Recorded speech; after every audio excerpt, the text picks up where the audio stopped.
En tout cas, voilà, dites-moi ce que vous en pensez, commentez, abonnez-vous, on s'attrape. Le Bénin l'a fait. Mes frérots béninois ont enfin remporté un match en Coupe d'Afrique des Nations. Une victoire pour eux dans le temps réglementaire et surtout, une victoire synonyme d'espoir. Ça va être compliqué pour eux d'aller se qualifier. Dernier match Sénégal quand même. Mais avec 3 points déjà, tu sais que si tu prends un match nul contre le Sénégal sur le prochain match, potentiellement déjà, tu peux être meilleur 3e. Ils auraient pu mettre un 2e but refusé pour hors-jeu. C'était un match fermé dans l'ensemble, on va pas se mentir. C'était pas le match le plus passionnant à regarder, mais l'essentiel est là. On se rappelle qu'ils étaient à 2 doigts de créer l'exploit d'aller en Coupe du Monde. Là, ils sont à 2 doigts de se qualifier pour les 8e de finale de la CAN. Je le rappelle, dans cette équipe-là, il y a un Merlu, il y a un joueur de chez nous, Tozin. Je suis content pour lui. Maintenant, il faudra aller chercher la qualif, ça va pas être simple. Mais pratiquement tous les joueurs de Lorient ont fait le boulot. Talbi avec la Tunisie, c'est fort. Tozin, il y a une victoire aujourd'hui. Il y a du Kouassi avec le Burkina, du Yongwa. Non, franchement, sur cette Coupe d'Afrique des Nations, rien à dire. Les Merlus sont au rendez-vous. C'est fort. Victoire ô combien importante, les gars, aujourd'hui du Bénin contre le Botswana. Ça nous replace dans la course à la qualification. 3e, pour l'instant, toujours, avec un but inscrit. Et il disait quoi avec la RDC? Tous ceux qui pensaient que oui, non, le Botswana c'est faible. Est-ce que c'est le Botswana qui est faible ou le Sénégal qui est archi fort? Au moins, vous avez eu un élément de réponse. Vous avez eu un élément de réponse. Parce qu'on a eu une équipe du Botswana très accrocheuse, quelconque, mais accrocheuse, avec une ouverture du score de l'arrière gauche, Johan Roche.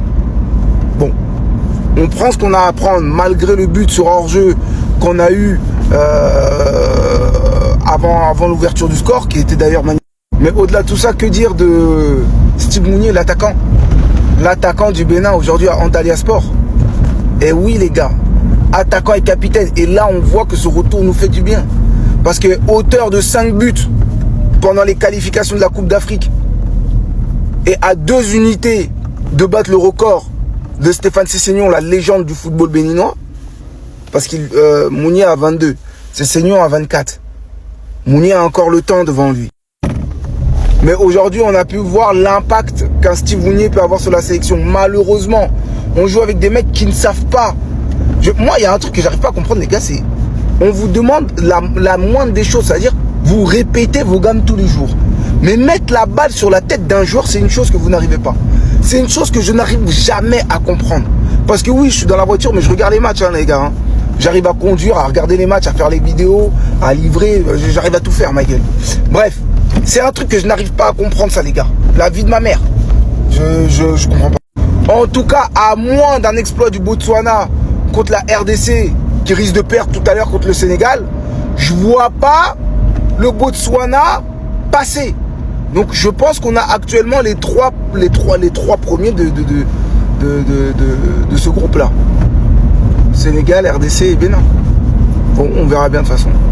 Qu'est-ce que je vous avais dit? Le Bénin s'impose aujourd'hui face au Botswana 1-0. Tout est possible pour le Bénin actuellement. Dans ce groupe très compliqué, tout est possible. Malgré ce groupe compliqué, le Bénin reste dans la course. Si le Bénin parvient à taper le Sénégal lors de leur prochain match, ils sont automatiquement qualifiés pour les 8e de finale. Et maintenant, ça va dépendre de l'issue du match RDC-Sénégal qui est en train de se jouer actuellement. Donc en conclusion, la victoire d'aujourd'hui fait vraiment du bien au Bénin. Et tout est encore possible. C'était King. En fait, les gars, vous n'avez pas remarqué ça? Les gars, ce qui est dingue avec Yohan, je parle bien de notre cher ami Roche, c'est que les gars, quand tu es droitier et tu es latéral, tu joues sur le côté droit. Et quand tu es latéral et tu es gaucher, tu joues sur le côté gauche. Mais ce qui est dingue avec Yohan, c'est que lui, il est droitier et il joue sur le côté gauche. En fait, il a beaucoup d'atouts, les gars. Est-ce que vous comprenez un peu? Il a beaucoup d'atouts. Il peut jouer latéral gauche, il peut jouer latéral droit. Parce que d'abord, il est latéral gauche.